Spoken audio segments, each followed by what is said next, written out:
what happens when a mother who has lived her life in silence and solitude suddenly receives a letter from a son she hasn't seen in decades. At first, she just stares into the fire. But what happened next changed their entire family. Forever. Sophia held her hands over the open fire, but she felt no warmth. Not because the fire was weak. On the contrary, it was roaring, as if it wanted to escape from the fireplace and leave this place first. It was just that her hands couldn't feel anything anymore. No heat, no cold, no one else's touch, not even her own. The kitchen smelled of stewed apples. Sophia was cooking them according to an old recipe she had once written down in the corner of a newspaper. She still believed that smells could evoke memories. That someone passing by would say, "It smells like childhood." But no one passed by. No one called. No one stopped by. Not even by mistake. She placed a wooden spoon on the edge of the pot, adjusted her apron, the same faded one with a strawberry jam stain, and went into the living room. Her legs refused to obey her more and more often, especially in the mornings. But now she walked confidently, silently, like a soldier who had not been ordered to do so, but who stood at attention anyway. The living room was dark, even during the day. The curtains had not been opened since her husband left, and he did not leave suddenly. He just stopped coming one day. At first, he came home late. Then he didn't come home at all, and then she stopped waiting. Now only the fireplace lived in the room, and the armchair opposite it, and the old woolen blanket that she mended every fall. Sophia sank into the armchair, wrapped herself in the fabric that smelled of damp and age, and stared into the fire. It danced, like a boy who could do anything, who hadn't been brought up properly. She stared into the fire every evening, like at a window, like at a screen, like at a prayer. And every evening she waited for something she could no longer explain. Not a phone call, not a visit, not even an apology. Just something. Maybe for someone to sit down next to her, or at least breathe the same air. Suddenly, a sound. Not loud, not even insistent. Just a sound that didn't belong in the house. Something slammed in the hallway. Sophia didn't flinch. She knew it wasn't the door. It was a draft. Or a memory. Or the roof sagging again. She sighed. In this house, every sound was a false hope. When was the last time she felt joy? Wasn't pleasure joy? Holidays had become like days of remembrance. Gifts were like debts, and calls from her children were like reports. Was everything okay with her, so they wouldn't worry again? "Mom, were you sitting by the fire all evening again?" A voice rang out behind her. Sophia flinched. Sharp. Even the fire seemed to freeze. She turned around. Elena, her younger daughter, with whom they now spoke only in monosyllables, was standing in the doorway. Through glances, through unspoken words. Elena looked reproachfully, as if Sophia had done something strange, as if warming herself by the fire was a diagnosis. "I'm cooking apples." "Someone might come in," Sophia replied without getting up. Elena crossed her arms. "Do you still think someone will come?" Sophia didn't answer. She just lowered her eyes. Her hands began to ache again, probably from the cold. Or from the words. And then Elena added, "It's time to realize that no one is coming back. You're alone, that's it." And she left for her bedroom, leaving behind a trail of indifference. Sophia remained in her chair. She stared into the fire until it began to blur. It was as if it wasn't the fire dancing, but her tears. That was only the beginning. It would get worse, because behind every glance, every word in this house, there was pain that no one wanted to admit. but everything would change. Stay and hear the truth that had been silenced for decades. Sophia sat at the table, not touching her spoon. The apples remained on the stove, cloyingly sweet, with cinnamon. She filled Elena's bowl, as she had done in the past, out of old habit. Elena didn't even notice, or pretended not to notice. There was too much pretending in the house right now. Elena sat down opposite her, opened a notebook, and began to count and calculate something. Sophia looked at her as if for the first time. The same shape of chin as her father, the same hard lines between her eyebrows, as if every day were a battle. "I was thinking," Elena said without looking up, "you could move in here. Well, to be closer to people. Somewhere where it's easier to take care of yourself." Sophia put her cup down on the saucer. The sound was as sharp as a slap across the cheek. "And I thought you came to visit, not to get rid of me." Elena sighed, dramatically, wearily.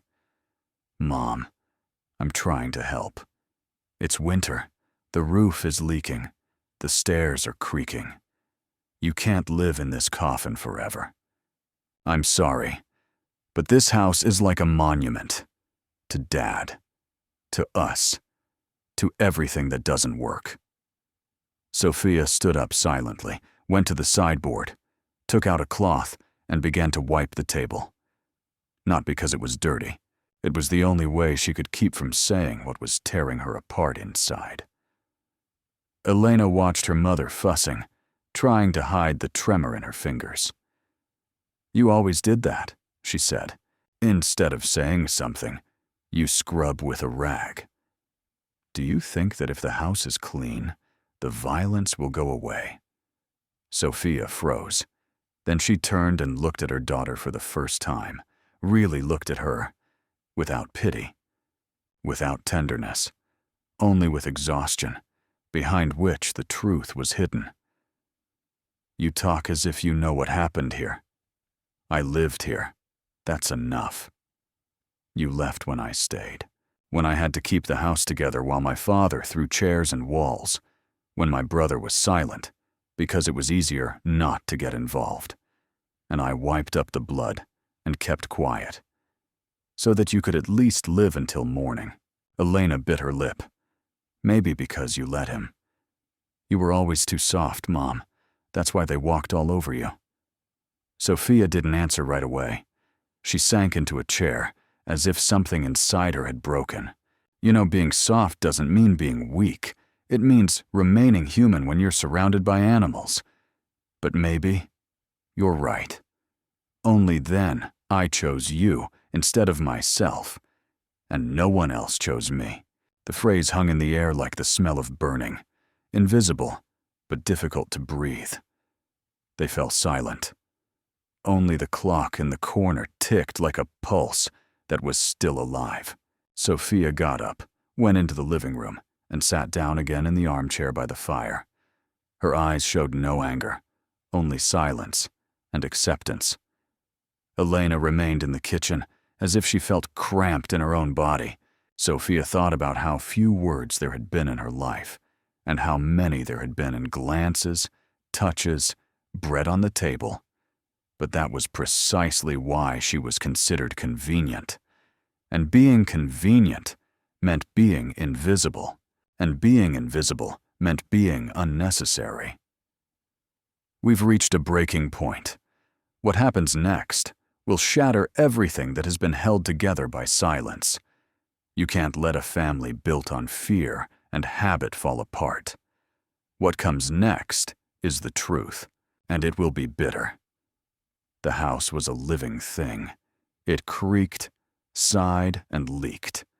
It took offense when doors slammed too hard and groaned at night, when the wind blew through the cracks, as if looking for someone. Sophia treated it like a sick relative, with pity, habit, and no love. And yet she didn't leave. The morning always began the same way. Pale light, the smell of damp, and silence in which every step could be heard. Sophia got up early, brewed strong black tea, and poured it into 2 cups. She put one down for herself. The second, she placed on the opposite end of the table. Just like that. For the sake of memory. Sometimes a fly would fly in and drown. Sometimes Elena noticed the cup and pursed her lips, but said nothing. She knew whose cup it was. There were 3 photographs on the kitchen windowsill. Her husband, Louis, her eldest son, Thomas, and Elena herself, still in her school uniform. They all had the same expression on their faces, as if they had been photographed for official purposes. Sophia wiped the frames every day. It was her ritual, like washing her face. Without it, the day didn't begin. Elena had been staying with her for 3 days now, but that didn't make the house any warmer. She walked around like a ticket inspector in someone else's compartment, looking at the sockets, feeling the wires, checking the windows. Once she even took out a notebook and started making notes. "Are you doing an audit?" Sophia couldn't help asking when she noticed the list. "Just figuring out what needs to be fixed. If, of course, you're still planning to live here. And if I'm not. Then it's easier to sell. Divide it up. Fairly." That fairly sounded like a slap in the face. Sophia went into the shed where they used to keep firewood.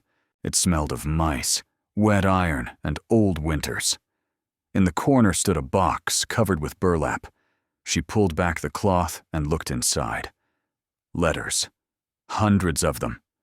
Hers and Louis's. Before the wedding. After Thomas was born. When he left to study. When he didn't call. When she wrote and he didn't reply. "Why are you keeping them?" Elena appeared behind her, as always, without knocking. "Why do people keep keys to doors that no longer exist?" Elena was silent. Then she whispered, "And Dad, did he really hit you?" Sophia looked at her. For a long time. "Did you really not know?" Elena turned away. "I thought it was just arguments." "He didn't hit you with his hands, with words, with silence. With absence, I wasn't a wife. I was a piece of furniture, until I broke. They left the shed at different times. Sophia stayed behind. She needed time, not to think, but to breathe. When a person lives too long in silence, every word sounds like a gunshot. In the afternoon, she made a thick soup. She poured it into bowls. Elena was rummaging through her phone, or rather, her notebook. She needed to organize everything, plan everything, calculate everything. "Has Thomas called?" Sophia asked. "He's busy. They're going through a tough time right now." "He's always going through a tough time." "Mom, don't start. He's doing what he can." Not everyone can carry a suitcase full of memories. Sophia smiled. "And I can, huh?" Elena didn't answer. She didn't know how to argue without getting angry. And Sophia didn't know how to argue without getting tired. They were 2 women whom life had taught not to listen to each other. Because for too long, each had been talking to an empty space. In the evening, Sophia sat down by the fireplace again. She picked up her knitting needles. She knitted slowly, as if each stitch were passing through her heart. Elena came in, stood for a moment, then asked, "Do you really think someone will come?" Sophia didn't look up. She just whispered, "No." But fire is like a person. As long as it burns, it's not so lonely. The phrase lingered in the room like the smell of burnt milk, tart, swirling, piercing. When Elena left, Sophia was still knitting. Her face was reflected in the fire. Tired, proud, unbroken. Snow fell during the night, not the kind that settles softly and soothes, but the kind that piles up on the roof, breaks trees, and collapses porch steps. Sophia woke up to a sound, as if someone had exhaled heavily right under her window, and the silence after that became even more deafening. She struggled to get up, threw on a shawl, and went to the kitchen window. Everything around her was white, blinding, and silent. A lilac branch had broken and hung down like an arm tired of holding on. The snowdrifts reached almost to the bottom of the window. A brown trail led from the gate to the porch. Someone's feet had broken through the snow, but there was no one to be seen. Sophia went out into the hallway. The door, as always, was stuck. First there was a creak of wood, then a jerk. A box was standing on the threshold. It was thick and tied with rough rope. There was no note, no address. She looked around. No cars, no tire tracks, no sound. No neighbor would walk through snow like this, and no one ever came here. Only if they had business. And she had no business here anymore.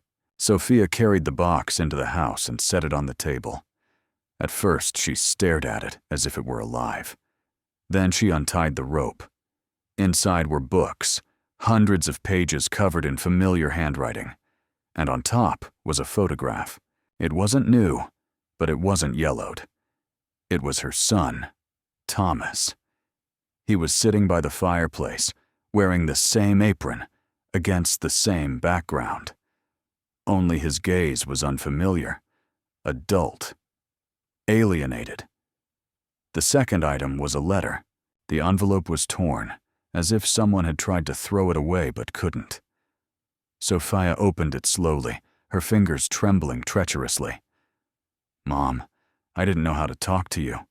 I didn't know how to ask for forgiveness. I didn't know why I was writing at all. But if you're reading this, it means I took a chance after all." Sophia couldn't finish reading. She couldn't. Her heart was beating like a caged animal. She clenched the letter in her fist and turned abruptly. Elena was standing in the kitchen doorway, barefoot, wearing her father's old shirt. "Did you send this?" Sophia's voice broke. Elena shook her head. "No." "I thought you were writing to him yourself. You're still waiting for him, aren't you?" Sophia couldn't take it anymore. She stood up, walked past her daughter as if she weren't there, entered the living room, sank into an armchair by the fireplace, unfolded the letter, and began to read. The silence in the house became louder than words. The fire crackled in the fireplace, as if it were responding.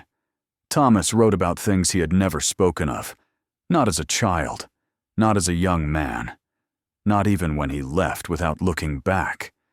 It wasn't a letter, it was a scar, open and exposed. He didn't ask for forgiveness, he just wrote as he felt. Elena remained in the doorway. Sophia stood by the fire, two women bound by too many unspoken words, and then Sophia said, almost in a whisper, "Why did he send this now?" And no one knew how to answer. Sophia didn't sleep. Everything was as usual. The same shawl on her shoulders, the same cracks in the walls, the same tea brewed in a small enamel mug. Only inside, everything was trembling. It was as if something old and big had begun to stir in her chest, straightening up, spreading its wings. Like a bird that had sat in the dark for a long time, forgetting it had wings. She sat by the window, reading the letter over and over again, not swallowing the words, but chewing each one, like a child who had been given a piece of hard bread. Thomas's handwriting was the same, neat, with broken lines. Only now there was no haste in it, only fatigue and a strange honesty, like that of a man who has nothing to lose. "Mom, I left then because I couldn't stay, because every knock my father made on the wall echoed inside me. And you pretended that nothing was happening. I thought you had betrayed us. It turns out you were just saving us as best you could." Sophia closed the letter and clenched it in her hands. It was as if the paper was hot. She could feel it, and she didn't know what to do with it. "Are you going to answer him?" Elena asked from the doorway, leaning against the doorframe. "What should I write? That I remember everything? That I was scared too? That I'm not a saint? But I'm not a traitor either? Maybe just that you miss him? Sophia stood up. She went to the sideboard and took out an old box of letters. Hers, to him. None of them had been sent. Not one. The stack was neat, like a pharmacy shelf. Each envelope was like a shot that hadn't been given on time. I already wrote, she said quietly. He just didn't read it then. Elena approached, took one letter, and read a couple of lines. Her lip trembled. You kept all this? I kept myself, said Sophia. At least somewhere. At least on paper. The silence lasted a long time. Elena put the letter back. Sophia wiped her face with the corner of her sleeve. Then she slowly sat down and, looking into the fire, said, Maybe he wrote because something happened to him? You're afraid of something good again. No. I just know life. She rarely writes letters for no reason. Elena sat down next to her, for the first time without forcing herself. Mom, do you want him to come? Sophia looked at her daughter as a woman, not a child. I want him to want to, not because he has to, but because he can. They sat together in silence. Only the flames crackled. But in that silence, something began to change. It was as if, for the first time in many years, the house had stopped shrinking from the cold. Later, when Elena went to bed, Sophia stayed by the fireplace. She said slowly, aloud, If you come, Thomas, I won't ask why you left. I'll only ask how long you're staying. Sophia stood by the wardrobe she hadn't opened in years, the same one with the top shelf where the remnants of her youth were kept, dresses she would never wear again, letters she would never send, and dreams that had long since faded away like perfume. She took out a box and pulled out an old photo album. She leafed through it as if it were someone else's book. There was Thomas, small, barefoot, holding a wooden boat. There he was with his father, holding hands, but looking in different directions. And here was the last photo, with the whole family by the fireplace, that very evening when everything still seemed possible. Sophia didn't cry. She just breathed differently, shallowly, as if her life had left her with her last breath, and the next breath was already someone else's. She went back to the kitchen. Paper, pen, empty envelope. She began to write. Thomas, I didn't know what to say when I got your letter. I still don't know. But you fell silent because you couldn't scream. And I fell silent because I couldn't stop. We were both wrong. But I'm still your mother. If you're still my son, come home. She rewrote the letter 3 times. She burned one. She tore up another. She hid the third in her pocket. Then she went out into the yard and stood by the gate, where the mailbox was hanging on one hinge. Elena looked out the window. Mom, what are you doing out there? Waiting for the mailman. You always said that letters are for people who can't talk. That's why I'm writing. Sophia dropped the letter into the box. It was as if she were planting a seed in the ground, without hope, simply because it had to be done, because there was nowhere else to go. In the afternoon, Elena brought up the subject of leaving. I can't stay here any longer. I have a job, children. You have everything, Sophia said calmly, and I have fire and waiting. Mom, you're holding on to a ghost. And you're holding on to calculation. And what? Does that make it easier? They fell silent. Each of them had her own truth, like 2 roads that never crossed. Only they diverged further and further. The next morning, Elena left. Quickly. Without hugs. Without goodbyes. Like a guest who had done everything she could. Or maybe she just didn't want to stay longer than necessary. Sophia was left alone. She didn't cry. She cleared the cup from the second place at the table. She took out the trash. She wiped the picture frames. She lit the fire. And she sat down. Now she wasn't just waiting. She had made a choice. She had taken a step into loneliness, into risk, into truth. Without a shield, without a mask. Just like a woman who had decided not to be silent anymore. A week passed. Snow lay like a film, thick, deaf, sticking to everything. Sophia hardly left the house. Not because she was lazy or cold. There was simply nowhere to go. The store was far away. The temple was closed. Her neighbors were deaf. Those who weren't deaf had long since turned away, or died out. She got up as usual, poured herself some tea, checked the mailbox. Empty. Every time. Empty. But her fingers still reached for the crack, as if something was moving there. Something would get through. Something would jump over the snowdrifts. One day she heard a knock. Not loud, but different. Not like the mail, not like the wind. More. Human. She opened it. Standing on the doorstep was a boy of about 10, wearing a huge scarf and holding a bag in his hands. His cheeks were red. His nose was chapped. He held the bag as if it were made of gold. "This is for you," he said. "From Aunt Rose. She asked me to give it to you." Rose? Sophia squinted. Is she still alive? Well, not really. The boy shrugged. But she asked me to give it to you, she said. Let her remember how she laughed. Sophia took the bag and brought it inside.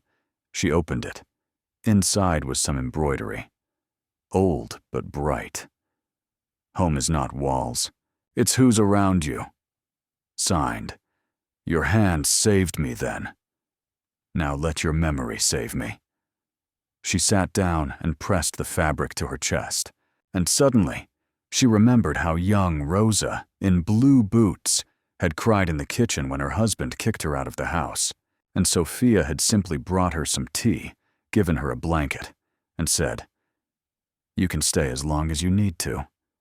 No questions asked, no lectures, just because that's what women do when they're like sisters to each other. The next morning, the boy came back. He brought milk, then bread, then a letter from Rosa, written by someone else. The handwriting was clumsy, but the words were heartfelt. You, Sophia, were the only one who didn't ask questions. You just gave me a place and time. I don't know how to write, but I think you should know. Your kindness hasn't been lost. It's in us, in our children, in our grandchildren. We remember, and we're giving it back.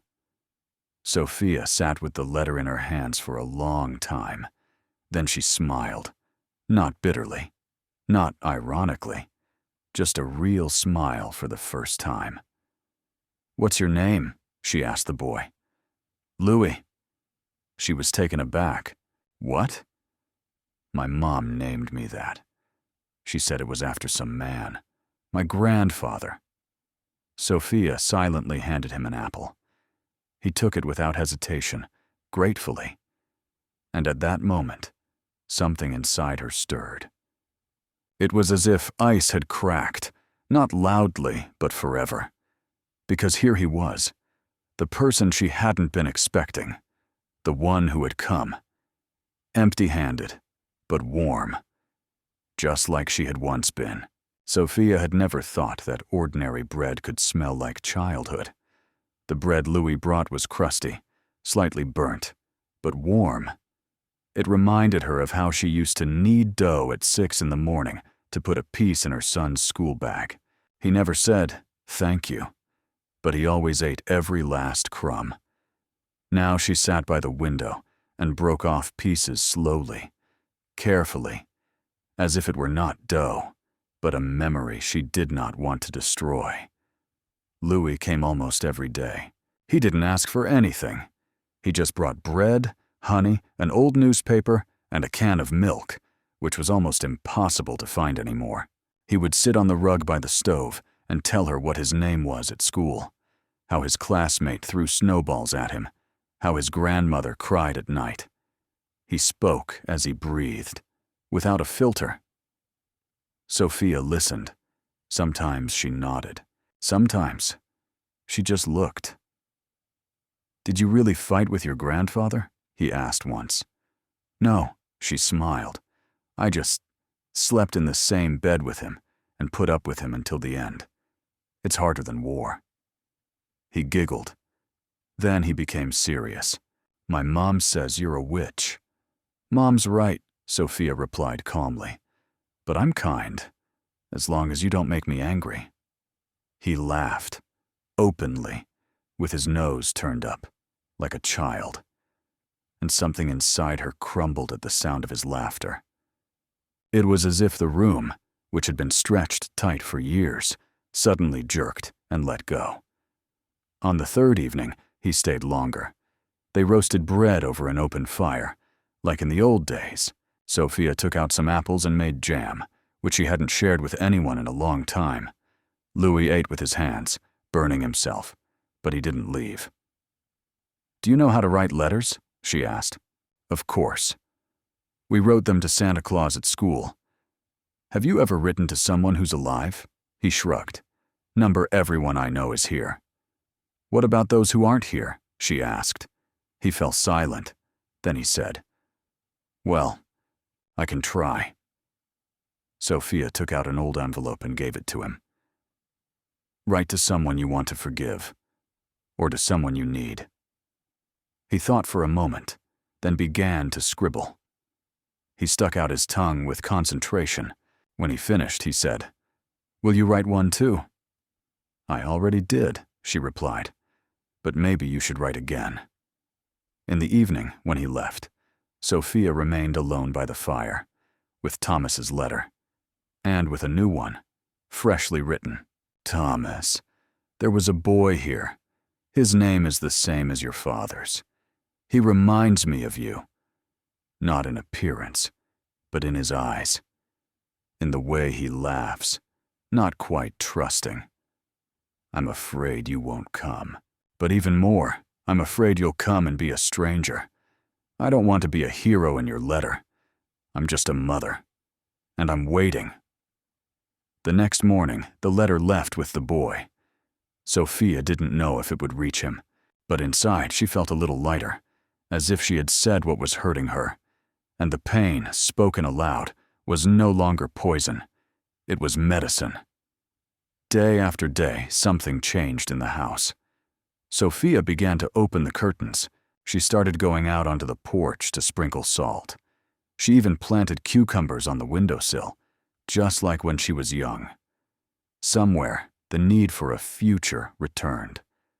Let it be tiny, but still. But at night, she couldn't sleep. Thomas's letter kept popping up before her eyes. She remembered how he left, without hugging her, without looking at her. He just stepped out the door, and silence slammed shut behind him like a lid. She was afraid, not of meeting him, but of the fact that he was no longer the same, and she was no longer the same, that everything good between them had been before, and after that, only a shadow remained. And yet, she waited. Sophia woke up to a loud noise. It wasn't the usual creaking of the roof or the wind howling at night as if someone were howling in the forest. It was a clear, harsh knock, metal against wood, as if someone wasn't asking to come in, but demanding it. She got up, hurriedly pulled on her robe, and dragged her old body toward the door. The knock repeated. Sharper. Thomas was standing in the doorway. He wasn't the boy in the photo. He wasn't even the young man who had once thrown his suitcase onto the bus and didn't look back. Standing in front of her was a grown man, a stranger. Pale, tired, without a smile, with a look as if everything inside him had been burning for a long time, but on the outside, he was ice. Sophia didn't say a word. She just stepped aside to let him pass. He entered silently. He put his bag against the wall. He undressed. Everything was just as she remembered. It was as if he had been coming in every day. Only there were too many years in this silence. "I got a letter," he said. "I know." They sat down in the kitchen, facing each other.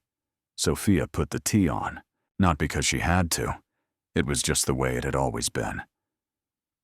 "You haven't changed," she said.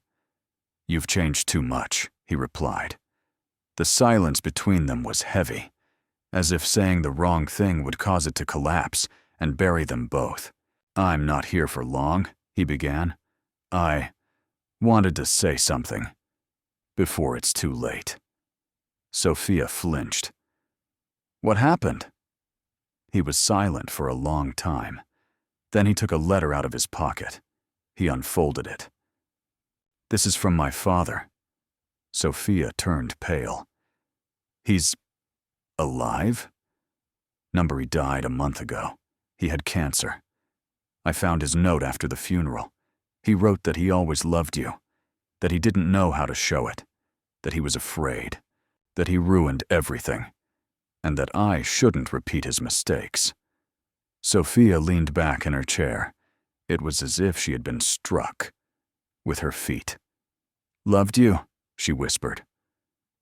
"I don't know," Thomas said sharply. "Maybe it's a lie. Maybe it was just an attempt to die in peace. But he wasn't a monster. He was just weak. And you're strong. Too strong." Sophia lowered her head.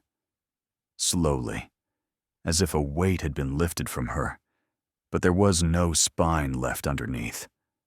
"He beat me, with silence, with his gaze, with his neglect, and I waited for him to come to his senses. And I waited for you to leave him," Thomas said. "But you stayed. For us. And you left. For yourself." He didn't answer. He just stood up, walked over to the shelf and took out an old photograph. He was little, and she wasn't quite old yet. "I was scared," he said. "My whole life. I thought you chose him over us. Now I understand. You were just holding the fort, so we could escape when we were ready." Sophia stood up. She walked over to him. "I'm sorry I didn't save you. I'm sorry I ran away." And at that moment, the silence in the house disappeared. It was as if someone had finally spoken the truth that had been hidden for generations. The house fell silent again. But now the silence was not warm. It became wary, fragile, as if everything around them was listening to what they were saying and preparing to condemn them. Sophia stood at the stove, heating the kettle, but her hands were wooden. Thomas paced the living room, as if checking to see if the floor would collapse beneath his feet. "Everything is just as it was," he muttered, "even the smell." "Mold?" Sophia asked. "Number something. Real." He opened the window, took a deep breath, then closed it abruptly. "I'm sorry, I don't know how to be here. Not anymore." Sophia poured the tea and handed him a cup. Thomas sat down, staring at the lace tablecloth. "I wanted to ask, you could have left him, couldn't you? Every day I could have.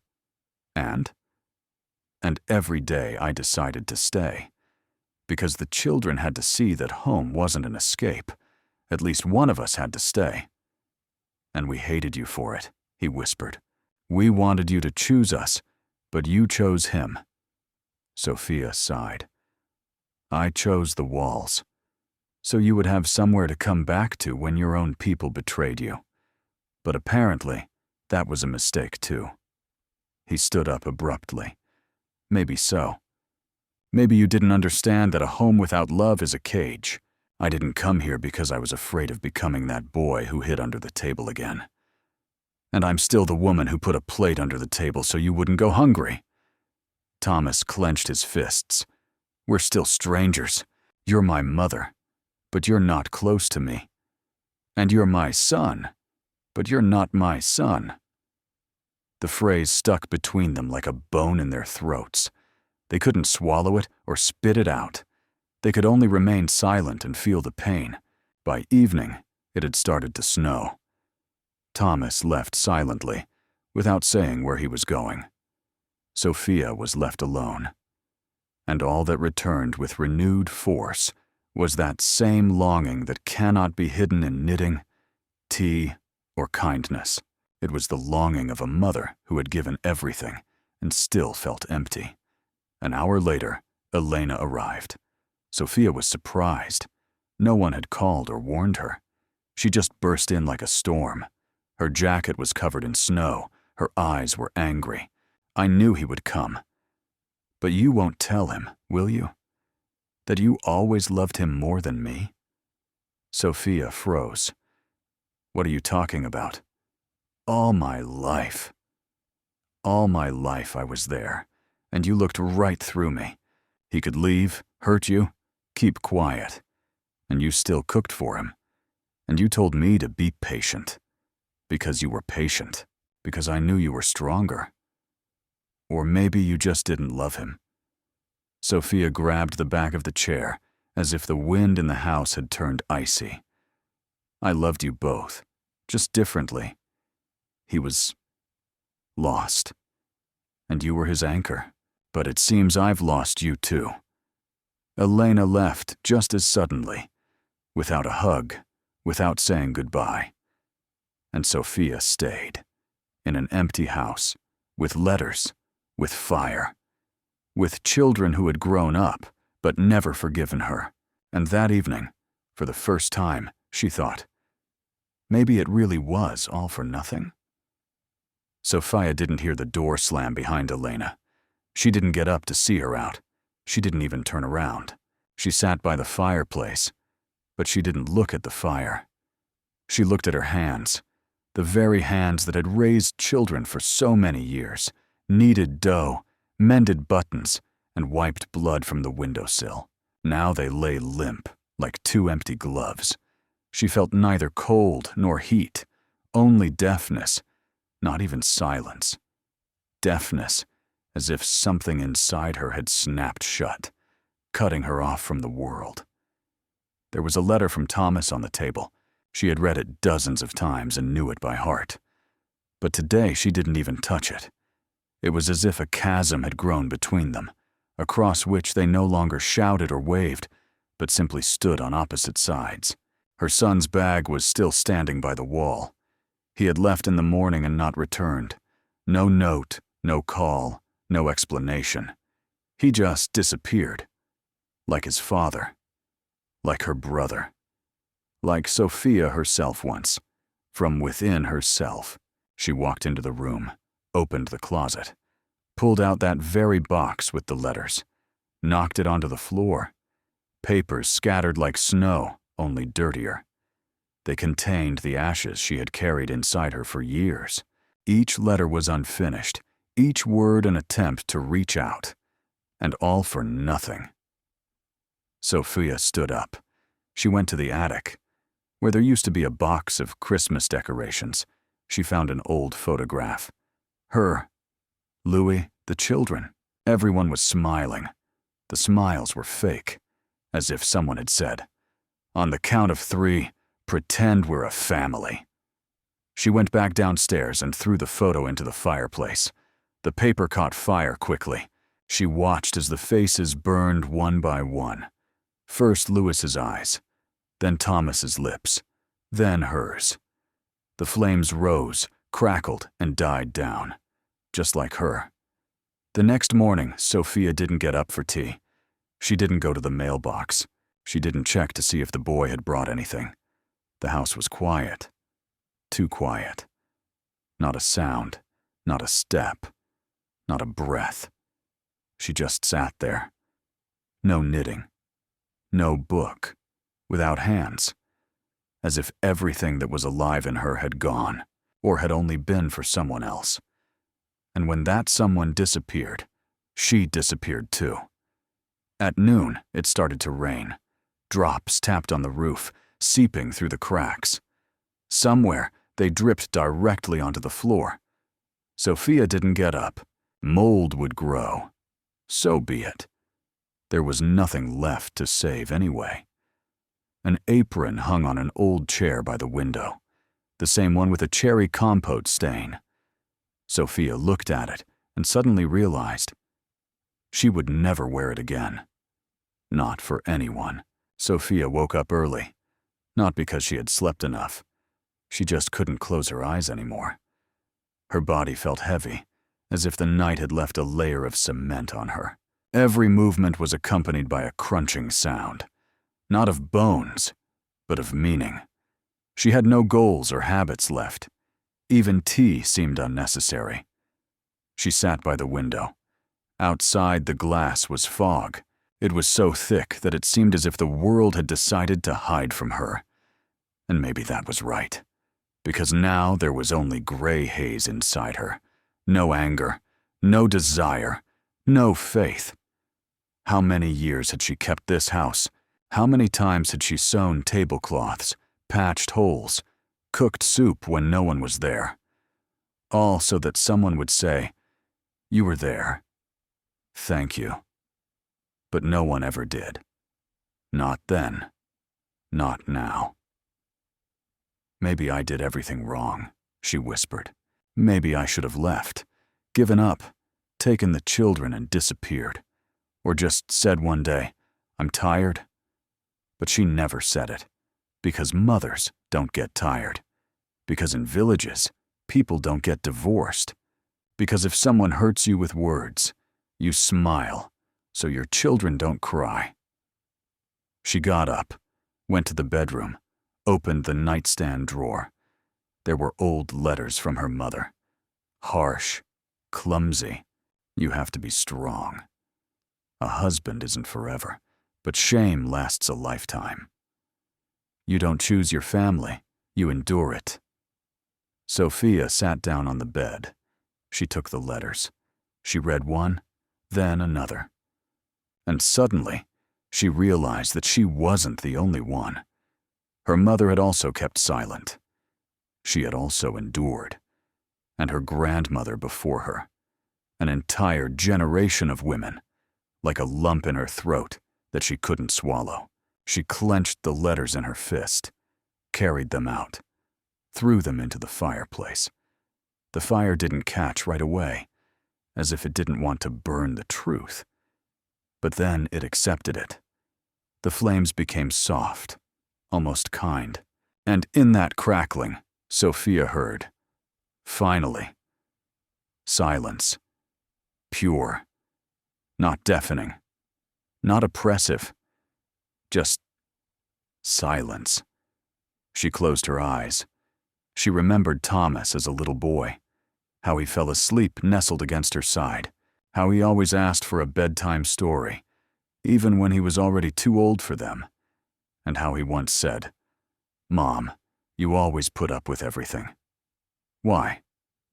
She didn't answer then, but now she said, even if it was to the void, because I thought that was what love was. But now she knew. Love is not endurance. Love is honesty, even if everything falls apart afterwards. And at that moment, there, in her chest, something shifted, unobtrusively, without fanfare, as if someone had quietly taken her by the hand. Not her son, not her husband, not God, but herself. Sophia woke up at dawn, not from noise, not from pain, from peace. That rarely happened. In her youth, in the short days between births, in the hours when her husband wasn't drinking yet, and the children weren't screaming. Peace for no reason, like fragile glassware that no one had dropped. She got up slowly. She cleaned the stove. She steamed the herbs she had gathered in the fall, but had been putting off. She sliced bread. Not because anyone was coming, but because she finally wanted to. For the first time. For herself. An old tablecloth lay on the table, yellowed, stained, but still holding its shape. Sophia washed it, dried it, ironed it. Her hands knew what to do. But now, there was no sense of duty in her every movement. only respect. For herself. It was as if she were cleaning her soul, not her house. Then she went to the mirror. She looked at her reflection for a long time. Gray hair, wrinkles like cracks in the bark of a tree, heavy eyelids. But her eyes were alive, not burning, not defiant, just alive. Like the earth after rain, dirty, but capable of growing. "You're not dead," she said to herself.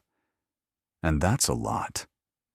She went to the attic, found a box with fabric, took out some wool, began to cut. Not a blanket, a new dress. Simple. For herself. No guests. No occasion. Because she no longer wanted to hide in a robe that was falling apart and smelled of resentment. The day passed slowly, as if she herself were learning to live again. Thomas didn't call, and it didn't hurt anymore. Sophia took out a new notebook. She wrote her first letter, not to him, to herself. Sophia, you are alive. You are more than someone's mother. You are more than a house, more than mistakes, more than other people's choices. You have the right to be weak, to be bright, to be yourself. I see you. I believe in you. I am you. Then she took the letter to the fire, but she didn't burn it. She put it next to it, like a stone on the shore. Let it lie there. Let it remind her. In the evening, the boy came home. Louis. He sat down by the stove. He took a piece of pie out of his backpack. Mom baked it. She said you came to her in a dream. You said, "You can be kind, too." Sophia smiled. Well, now it's definitely the end of the world. Louis looked at her intently. You've changed. I just took off my old skin, she replied. I've always been underneath. He nodded. Then he added, and I think you were very beautiful underneath. She smiled, and there was no sadness in that smile. Only light. Small.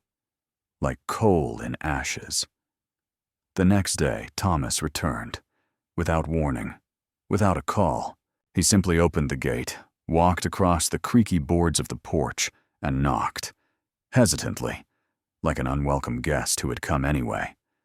Sophia opened the door herself, without her robe, without her shawl, in the very dress she had sewn the day before. Simple, straightforward, almost elegant. Her gray hair was braided. Her face was clean. Calm. May I? He asked, as if he were a child who had done something wrong and punishment was in the air. Come in, she said curtly. They sat down in the kitchen, in the very place where there had been so many conversations that now even the air was tense, like a clothesline, old but still holding. I'm sorry I left then, he began. I was scared. And now? Now, I'm afraid I won't come back. Sophia took the kettle and poured tea into the cups, without a word, without sugar. Just like the first time. He drank slowly. His hands were shaking. I was thinking yesterday, he continued, what we do to those who love us. We leave. Always. Just because we don't know how to stay. Because we're afraid of becoming like those who hurt us, she added. He nodded. I thought you were weak.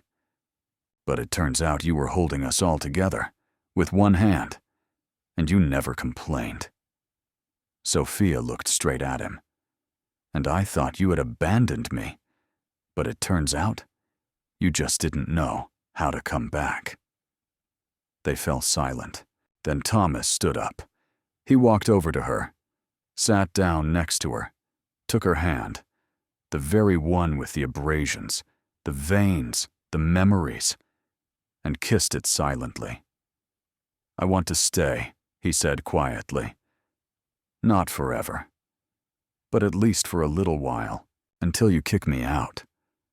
Sophia smiled, tiredly, but clearly. "I never kicked you out. I just stopped calling you one day." He pressed her palm to his cheek. "Call me. Now." She exhaled, as if for the first time she had let someone in, not into her house, but into herself. "Son. Welcome." And in that moment, everything that had been strained for decades let go. No screams, no tears, no stormy embraces. Only the truth, quiet, mature, necessary. Sophia sat by the fireplace again. The fire crackled softly, as if apologizing for everything it had burned before. She held a cup of tea, not because she was cold, but because she wanted to feel truly warm now. On the table were 2 letters, an old one and a new one. The old one was from Thomas, yellowed and broken from being read many times. The new one was hers, written in neat, unhurried handwriting. There were no apologies, no demands. Only, "I'm alive. I'm nearby. If you are too, come in." Something clattered in the kitchen. Thomas was washing the dishes. Slowly but surely, he had stayed. And maybe not for long. But now Sophia knew that her heart no longer depended on his suitcase. It beat on its own. She got up and went to the window. The sun flooded the windowsill. The cucumbers planted weeks ago were stretching upward. Small, stubborn sprouts. Alive. Hare and Sophia smiled. Not because it was easy, but because now she wasn't afraid. If this story resonated with you, write the word "waiting" in the comments. Sometimes that one word can bring together people who have been silent for years, and then share this video with someone you're still waiting for.